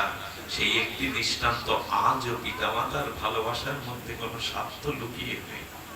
তারা কোনো চাওয়া পাওয়ার জন্য সন্তানকে ভালোবাসেনি, বড় করেনি। আজও নিষ্কাম নিঃস্বার্থ ভালোবাসার একটাই দৃষ্টান্ত, সেটি হলো পিতামাতা, পিতামাতার চরিত্র। এই জন্য স্বয়ং গোবিন্দ যখন গোষ্ঠে যেতেন, তখন যশোদার চরণ ধুলি নিজের অঙ্গে মাথায় মাখতেন। মা, তোমার ধুলি যেদিন না মাখি সেদিন গোষ্ঠে বড় বিপদ আসে। ভগবানও জানিয়ে গেলেন। নন্দ বাবা একদিন বলছেন, কানাই, আমার পাদুকা পাচ্ছি না। দেখতো নন্দ বাবা ছোট পৌগণ্ড লীলাতে কৃষ্ণকে বলছেন, কানাই, আমার জুতো কোথায়? আমি তো পাচ্ছি না। বাহিরে রাখা জুতো দোকানে গিয়ে প্রণাম করছেন ওই ছোট গোবিন্দ। ছোট ছোট করপল্লব হস্তে একখানা জুতো মাথায় নিয়েছেন। দুই হাত তো দিলে পড়ে যাবে, হাঁটি হাঁটি বাবা করে হাঁটতে শিখেছেন। আর একটা জুতো বুকে আর একটা মাথায় করে বাবার কাছে এসে বাবার পায়ে পরিয়ে দিচ্ছেন। নিজে ভগবান। এজন্য পিতা মাতার প্রতি শ্রদ্ধা, ভালোবাসা, সেবা আপনি সারা জীবন ব্যাপী করতে পারবেন না। শুধু ভক্তগণ, সাধুত্ব কিন্তু শুধু পোশাকে নয়। সাধুত্ব দেখুন, সাধুর সঙ্গে গিয়ে অনেকেই বলে, বাবা আমাকে একটু আশীর্বাদ করুন, আমি যেন পরিবর্তন হই। আমি বলি কি, সাধু যদি আপনাকে তিলক মালাও দেয়, সাধু যদি আপনাকে শ্বেতশুভ্র বসন দেয়, এটাতে পরিবর্তন হয় না। পরিবর্তন হয় যদি সাধু চামড়া কেটেও আপনার গায়ে তার চামড়া লাগিয়ে দেয়, আমি বলছি আপনার পরিবর্তন হবে না। সাধুত্ব পোশাকে নয়, সাধুত্ব হলো হৃদয় পরিবর্তন যদি হয়, হৃদয়ের স্বভাব পরিবর্তন যদি হয়, যার চরিত্র স্বভাব পরিবর্তন হয় তিনিই সাধু। সাধু সঙ্গ করে সাধুর কাপড় নিলাম, সাধুর মালা নিলাম, সাধুর মতো তিলক নিলাম, সাধুর মতো ইঙ্গিতে চললাম, এটা নয়। মনটা পরিবর্তন করো, স্বভাবটা পরিবর্তন করো সাধুর মতো। পোশাক প্রয়োজন, কিন্তু চামড়া আপনার গায়ে দিয়ে দিলেও আপনার পরিবর্তন হবে না যদি স্বভাব বা চরিত্রের পরিবর্তন না হয়। এই জন্য সাধুর স্বভাবটা হৃদয়ে নিন। আমি বেশি সময় নেওয়ার অধিকার নেই, বৃষ্টি ভেজা দিন, বহু দূর থেকে চলে এসেছেন আপনারা। বলবো মাকে আগে রাখুন আর স্ত্রীকে। মায়েদের বলছে স্বামীর পিছনে, প্রভুর পিছনে, পতির পিছনে চলুন। আর পাশাপাশি কাকে রাখা যাবে জানেন? আমার কি বলবো, কি বলে, কি বান্ধবী না কি বলে, বা সহযাত্রী যারা, এদের পাশে নিয়ে চলা যাবে, কিন্তু পেছনে চলতে হবে যদি স্বামীকে আগে দিয়ে চলো। এটাই জীবনে চলা। দেখুন, স্বামী যদি মূর্খ হয়, লেখাপড়া না জানে, আমার থেকে তার বিদ্যা বুদ্ধি যদি কম হয়, তবে এই পতিব্রতা ধর্মে তাকে সামনে রাখুন। একটা কথা বলি, স্বামী নিন্দা এই জিনিসটা খুব বড় করে আমাদের সতী দেখিয়ে গিয়েছিলেন। স্বামী নিন্দা সে যেমনই হোক, ভারতীয় দর্শনে বলেছেন, আচ্ছা সনাতন ধর্মে ডিভোর্সটা বাড়ছে কিনা এখন, ছাড়াছাড়িটা, এটার ফল খুব ভালো হবে না। আমাদের সনাতন ধর্ম এখন অন্যদের দেখা দেখি না, পাশ্চাত্যের মতো করলাম না। এর একটাই কারণ, এই মনোগামিনী হয়ে চলা। স্বামীকে যে রূপে পেয়েছি, তবে হ্যাঁ আমি বিশ্বাস করি মদ্য মাতাল আসল প্রকৃতির অনেক পতিকেও স্ত্রী যদি, সহধর্মিণী যদি মর্মস্পর্শী সদ্গুণের অধিকারিণী হয়, তবে মাতালকে, অসুরকেও সে দেবতায় রূপ করে দিতে পারে, অবশ্যই পারে।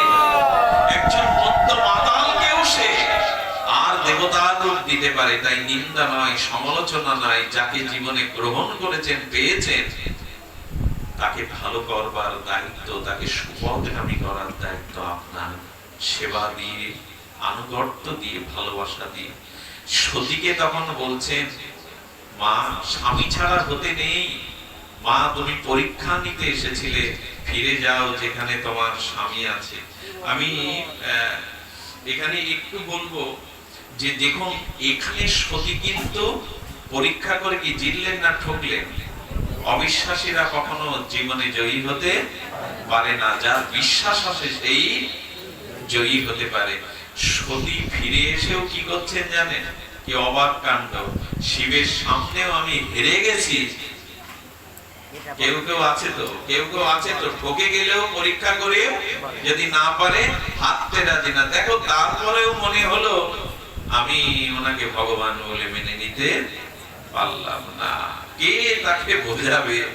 শঙ্কর সেদিন মনে মনে কি করলেন জানেন? আচ্ছা, আদ্যা শক্তি, আস্তে বাবা, আদ্যা শক্তি যিনি, সতীকে, সতী হলো আদ্যা শক্তি, ওনার কি জন্ম মৃত্যু থাকতে হয়? সতী দক্ষ যজ্ঞে মারা গেল কেন? সতীর কি জন্ম মৃত্যু আছে? শুনে রাখুন, অবিশ্বাসী হলে তার কি খোলে, আর মহৎ অবজ্ঞা করলে জীবনে কি ফল হয় দেখে নিন সতীর চরিত্র দ্বারা। শিব ঠাকুর বললেন, সীতাকে আমি মাতৃ রূপে আরাধনা করি, আজ তুমি সেই রূপ ধরেছ, তোমাকে আর স্ত্রীর চোখে দেখা আমার পক্ষে সম্ভব নয়। আর যেহেতু তুমি সীতার রূপ ধরেছ, আহা, মাতৃরূপ ধরেছ, তাই সহধর্মিণী রূপে তোমাকে দেখা আমার পক্ষে, আবার আমি তোমাকে ত্যাগও করতে পারছি না। শিব ঠাকুরও টেনশনটা কি বলে শঙ্কর? শিব ত্যাগগুলো দুশ্চিন্তায় পড়ে। দুশ্চিন্তা শব্দটা না বুঝলে টেনশন শব্দটা বোঝা যায়। শিব ঠাকুর বলছেন, না পাচ্ছি ত্যাগ করতে, না পাচ্ছি। ভগবান, তোমারও তাহলে টেনশন আছে বলে, এটাই তো জগতের নিয়ম। আমি আপনাদের একটা ঔষধ দিয়ে যাই, বিপি বাড়বে না, হাই ব্লাড প্রেশার বাড়বে না, দুশ্চিন্তাও জগতে থাকবে না। শিব ঠাকুর একটা ওষুধ বের করে পান করেছিলেন, আপনিও যদি ওষুধটা এখান থেকে নিয়ে যান, বিশ্বাস করুন আপনার মানসিক দুশ্চিন্তা বহু অংশে কমে যাবে। শিব ঠাকুর তখন বললেন, প্রভু তোমার মঙ্গলময় বিধান মনে করে আমার সমস্ত চিন্তা চেতনা তোমার নামে তোমার চরণে সঁপে দিলাম। ভাবতে হয় তুমি ভাবো, আমি তোমার কথা ভাবি। ভাবতে হয় তুমি ভাবো, সতীর এখন কি হবে ভাবতে হয় তুমি ভাবো, আমি এখন তোমাকে ভাবি। জীবনে যে পরিস্থিতি আসুক, আপনি একটা জিনিস বলি, শরীর আগে তৈরি হয়নি আমাদের, আগে আমাদের প্রারব্ধ তৈরি হয়েছে, ভাগ্য তৈরি হয়েছে, তারপরে শরীর তৈরি হয়েছে।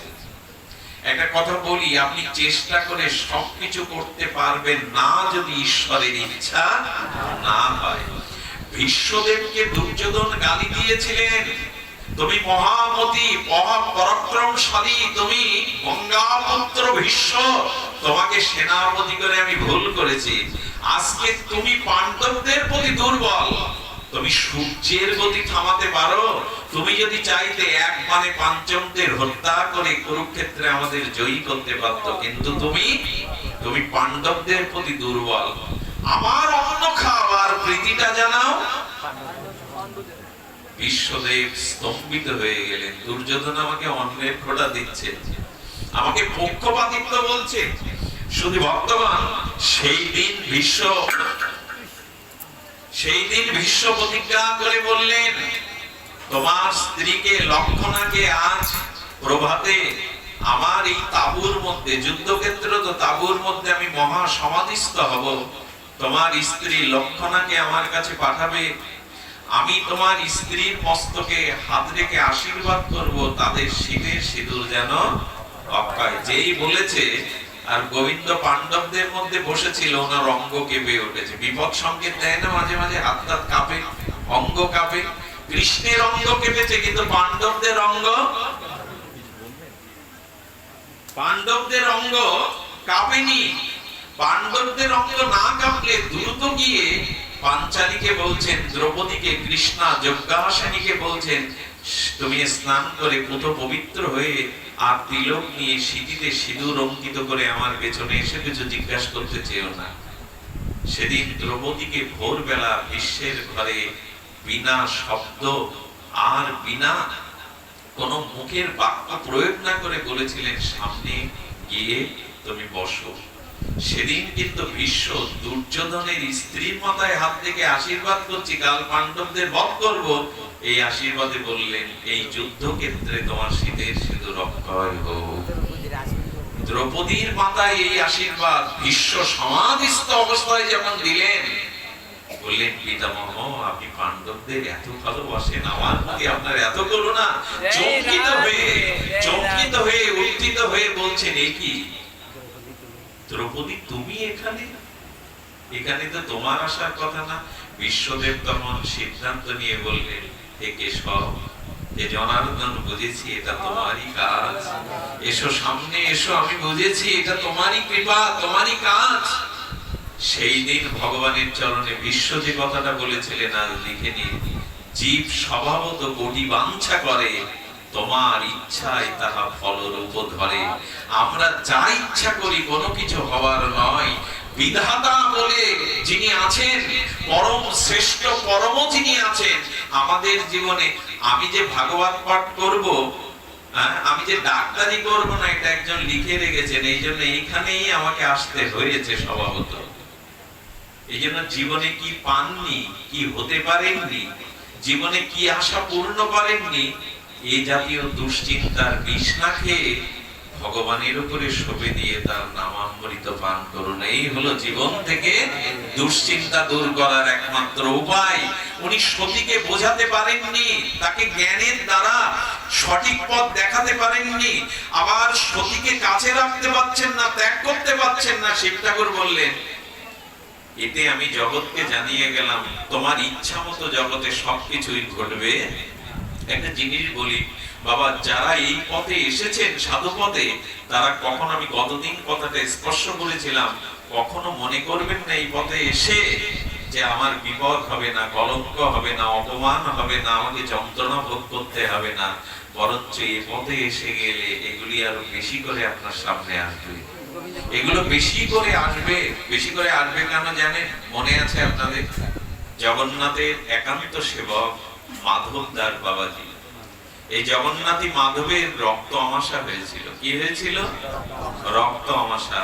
রক্ত আমাশা বারবার তিনি বাহ্যক্রিয়া করতে যাচ্ছেন, মলমূত্র ত্যাগ করতে যাচ্ছেন। একবার গায়ে মলমূত্র মেখে গিয়ে যখন জল তুলতে যাবে, উনি পুরীর সমুদ্রের তীরে পড়ে গেলেন, আর উঠতে পারলেন না। সারাদিন কতজনকে বলেছে একটু জল দেবে, কেউ দেয়নি। বসে বসে ওই শুয়ে শুয়ে কাঁদছে আর বলছে, জগন্নাথ তোমার সেবা ছাড়া তো জীবনে কিছু চাইনি, তবে আমাকে সরিয়ে নাও না, আমাকে জগৎ থেকে নিয়ে নাও, কারণ তোমার সেবা ছাড়া তো আমি থাকতে পারবো না। সন্ধ্যার গোধূলি যখন আসবে, সন্ধ্যার আধার নামে গোধূলি রক্তিম রঙে যখন পশ্চিম দিগন্ত উদ্ভাসিত, জগন্নাথ এসে জল ভরে নিজের হাতে মলমূত্র ধুয়ে দিচ্ছেন মাধবের। এত শীতল হাতের ছোঁয়া পেয়ে, জল পেয়ে মাধব পেছনে তাকিয়ে দেখে সাক্ষাৎ জগন্নাথ তার মলমূত্র ধুয়ে দিচ্ছেন হাতে করে। পৃথিবীর কোন শাস্ত্রে মনে হয় আমি এভাবে পাইনি ভগবান। তিনি মলমূত্রের জল বলছেন, মাধব মাধব আমি জল দিচ্ছি, পরিচ্ছন্ন হয়ে নাও। হাত জোর করে বললেন, কেন কলঙ্ক দিচ্ছ আমায়? কেন কলঙ্ক দিচ্ছ? তুমি সচ্চিদানন্দ প্রভু, তোমার সাথে আমার সখ্য রস আছে বটে, তুমি ভগবান, তুমি অচিন্তনীয়, তুমি এটা করতে পারো না প্রভু। তুমি এতে কলঙ্ক কেন নিচ্ছ? আমার গায়ে কেন কলঙ্ক দিচ্ছ? এটা তুমি করো না। আচ্ছা প্রভু, একটা কথার জবাব দাও তো, তুমি এভাবে আমাকে কলঙ্কিত না করে আমার রোগটা তো সেরে দিতে পারো না। তাহলে তো তোমাকে এই কলঙ্কের কাজ, এই অধ্যায় রচনা করতে হয় না। ভগবানের চোখেও জল, সজল নয়নে বললেন, তো রোগ আমি ভালো করতে পারি, কিন্তু করব না। কেন করব না জানো? যে আমার ভক্ত হয়, আমি চাই তার পূর্ব জন্মের কর্মফল এই জন্মেই ভোগে শেষ হয়ে যায়। সে আমার কাছে আসুক, আর যাতে কর্মফল ভোগ করতে তাকে পুনঃ জন্ম মৃত্যু সংসারে না আসতে হয়, যাতে বারবার তাকে সংসারে না আসতে হয়। এই জন্য আমার ভক্তকে আমি সর্বপ্রারব্ধ ভুগিয়ে নিয়ে আমার করে নেই। জানো মাধব, এই রোগ আমি সেরে দিতে পারি, কিন্তু চাই তুমি চিরদিনে আমার হয়ে যাও, আর যেন তোমাকে জগতে না আসতে হয়। এই জন্য গোবিন্দ ভক্ত যারা, ভগবানের বিশুদ্ধ ভক্ত যারা, তাদের এই প্রার্থনা, প্রভু রোগ শোক জ্বালা অশ্রু যন্ত্রণা দিয়ে এই জন্মই যেন প্রারব্ধ শেষ করে তোমার কাছে ফিরে যেতে পারি। বারবার কেন এই জগতে এই প্রারব্ধ, এই জগৎ মাঝে বারবার কেন কর্মফল ভোগের জন্য আসবো? এই জন্য ভক্তের অনুভূতি কি জানেন? আমাদের জীবনে যা কিছু একজন রচনা করে রেখেছেন। আচ্ছা, এই কথা বললে একটা খুব তর্কও আসবে, তাহলে করার প্রয়োজন কি, চেষ্টার প্রয়োজন কি? সবাই বলে কেন তাহলে কর্ম করো, সব যদি তার ইচ্ছায় হবে তো কেন কর্ম করো? কর্মটা করতে হবে কেন জানেন? কর্মটা লোক শিক্ষার জন্য, জগৎ শিক্ষার জন্য, কিন্তু আপনি যা চান তা হবে না। আচ্ছা, এই বছর 2024-এ যে গরমটা গেল দাদা, বিশ্বে যে তাপ বছর, এটা কি বিজ্ঞানীরা পারবে এই তাপকে দূর করতে, শীতকে দূর করতে? সব আমাদের হাতে নাই। অনেক কিছুই কেন, কোনো কিছুই আমাদের হাতে নাই। এই জন্য অর্জুন প্রথমে যখন স্বাতন্ত্র কথা বলেছে, বিশ্বরূপ দেখানোর পরে বলছেন, অর্জুন তুমি কাদের মারবে? তুমি কাদের মারবে? মেরে তো আমিই রেখেছি, তুমি শুধু কর্তব্য পালনের জন্য গান্ডীব হাতে নাও। পরিষ্যে বচনান তব।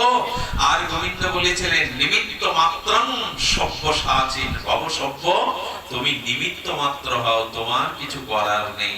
পুতুলগুলো নাচতে পারে না, পুতুলকে অলক্ষ্য কেউ দড়ি দিয়ে নাচায়। আমরা ভগবানের যন্ত্র রুরানি মায়া গোবিন্দ, এই মায়ার সুতো দিয়ে জগতে আমাদের যা যা করতে বলেছেন তার প্রেরণায় আমরা তাই করছি। তবে দুটি জিনিস আছে, যা হবার তা হবে, মেনে নিতে হবে, আর যা করার তা আপনাকেই করতে হবে। শব্দটা আবার বলি, যা বিধিতে আছে, বিধি কিন্তু একটা আছে, এটা মানতেই হবে। বিধিতে যা হওয়ার তা আপনি পরিবর্তন করতে, কিন্তু যা করার তা আপনাকে করতে হবে। সেইটা হলো চেষ্টাটা আপনাকে করতে হবে। আর আপনি একটা জিনিস করতে পারেন, এইটা আপনার কর্মের মধ্যে পড়ে, সেটা হলো জপের মালা হাতে নিয়ে হরি নাম জপ করতে পারেন। আপনি আর কিছু করার নেই। আপনি সাধু মুখে বসে হরি কথা আর হরি নাম জপ করতে পারেন। যা কিছু করবার তিনি করে রেখেছেন। দুঃখটাকে মেনে নিতে শিখুন, অপমানটাকে আঁচল পেতে মেনে নিতে শিখুন। এগুলো বড় উপকারী। অপমান, লাঞ্ছনা, দুঃখ, যন্ত্রণা যার জীবনে নেই, সে মানুষ হতে পারেনি, সে পরিপূর্ণতা হতে পারেনি। এগুলো আঁচল পেতে মেনে নিন। ভাগবতে আসা এগুলি হলো মহামন্ত্র, যাতে আমরা মেনে নিতে পারি। শুধু ভক্তগণ, এখানেই সতীকে মন থেকে ভগবানের চরণে শোভে দিলেন, আর ভগবত ইচ্ছায় সতী দেহ ছেড়ে চলে গেল। এবং এই সতী পরবর্তীতে গিরিজা বা পার্বতী হয়ে ভগবান শঙ্করের হাত ধরেছিলেন। আমি আপনাদের এইটুকু নিবেদন করে পাঠ বিশ্রাম রাখছি। ভগবান ভজনে এসে নিজের স্বাতন্ত্র ইচ্ছাটা না রেখে তার হাতে দিয়ে দিন, তার হাতে দিন। সেই রাধারানীর হাতে, শ্রী গোবিন্দের হাতে জীবনের সমর্পণ করে দিন। এই সমর্পিত জীবনই হলো আমাদের পরিপূর্ণ জীবন। এক সিদ্ধ বাবা বৃন্দাবনে, সে পরম্পরা পায়নি, আর পরম্পরা পায়নি বলে কোন গুরুদেব তাকে আশ্রয় দেয়নি। তৎকালীন সময়ে পরম্পরা না হলে তাকে কেউ দীক্ষা দিত না।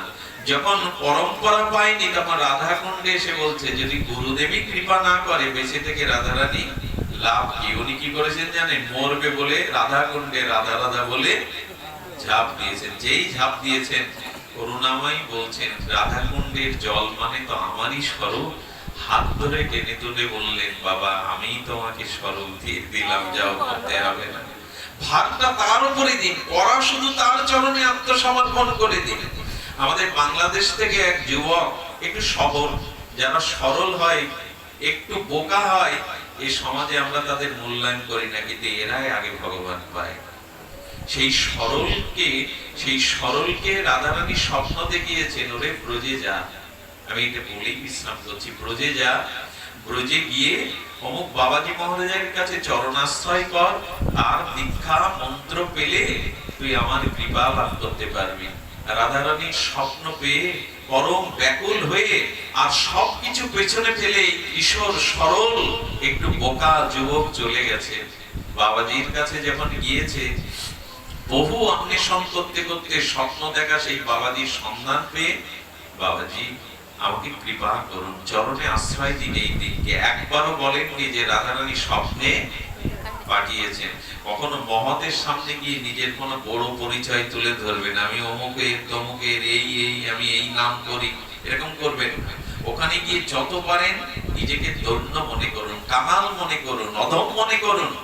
বাবাজি মহারাজ বললেন, দীক্ষা আমি দিতে পারি, কিন্তু তোমার পূর্বপুরুষ কোন পরম্পরায় দীক্ষিত, এই পরম্পরা না থাকলে এখন তো নয়, ঘরে ঘরে সবাইকে এখন দীক্ষা দেয়, যে আসে তাকে। এক সময় এরকম ছিল না, দীক্ষাটা এত সহজ ছিল না। আর দীক্ষাটা সহজ করাও উচিত নয়, দীক্ষাটা সহজ করা উচিত নয়, কোনোদিনই উচিত নয়।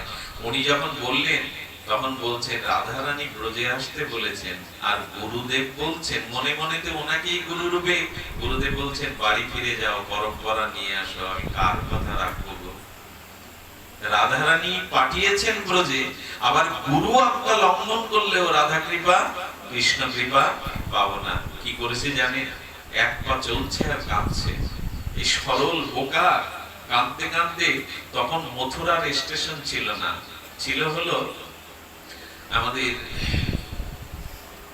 যেখানে তাজমহল আছে, কি বলে, আগ্রা। আগ্রাতে তখন স্টেশন ছিল।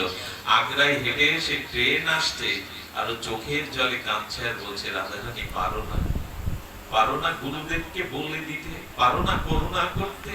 গুরুদেব আমাকে যদি ডেকে নেয়, তুমি যদি আমাকে না যেতে দাও, একবার যখন এসেছি ব্রজ থেকে, আমাকে আর সংসারে ফিরিয়ে নিও না, হে করুণাময়ী কৃপা করো। নিবেদন করতে করতে কাঁদছে, আর এত মনোনিবেশ এসে গেছে কিছুক্ষণ পর চোখ তুলে বলছেন কি ট্রেন কখন আসবে।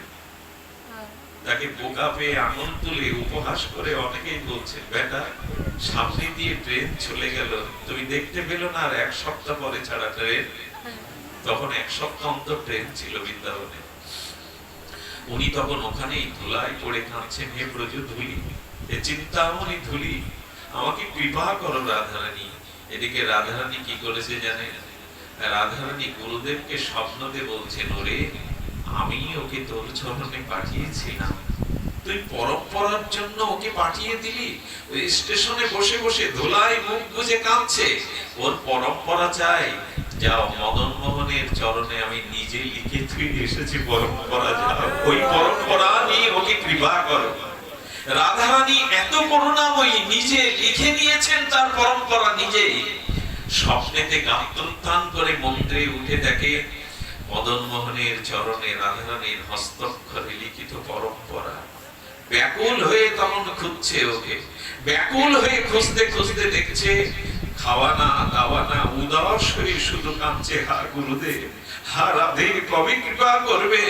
বুকে জড়িয়ে ধরে বলছেন, ওরে ওরে ধন্য আমি, আজ রাধা রানী তোকে পরম্পরা দিয়েছে, ওরে আয় বুকে আয়, ধন্য তুই, তোর সরলতাই ধন্য, তোর বিশ্বাসই ধন্য। আজ রাধা রানী তোর জন্য নিজে পরম্পরা দিয়েছেন। আমি বলি কি, জীবনের এত হিসাব নিকাশের প্রয়োজন নেই, ভগবানের প্রতি আস্থা বিশ্বাস সমর্পণ করুন, এটাই জীবনের পরিপূর্ণতা। মঙ্গল হোক আপনাদের, কল্যাণ হোক আপনাদের। আজকে এই শ্রাবণের দিনে যিনি এই অনুষ্ঠানের আয়োজন করেছে, আমি জানি না তাদের বুকের সাহস কতটা। এত ভক্তদের আহ্বান করে এরকম বর্ষণমুখর দিনে, শ্রাবণও বর্ষণমুখর দিনে অনুষ্ঠান করা যায়, এটা ভাবনা ছিল না। তবে এর পিছনে একজনের প্রেরণা আছে, আমার প্রবণ দাদাজি। উনি বারবার চেয়েছেন অনুষ্ঠানটা হোক। দাদাজি আসুন, একটু হরি কথায় আমরা আস্বাদন করি। শুধু বক্তাবলী তাদের দীর্ঘায়ু কামনা করি। আপনাদের সকলের চরণে প্রার্থনা জানিয়ে 2 মিনিট একটু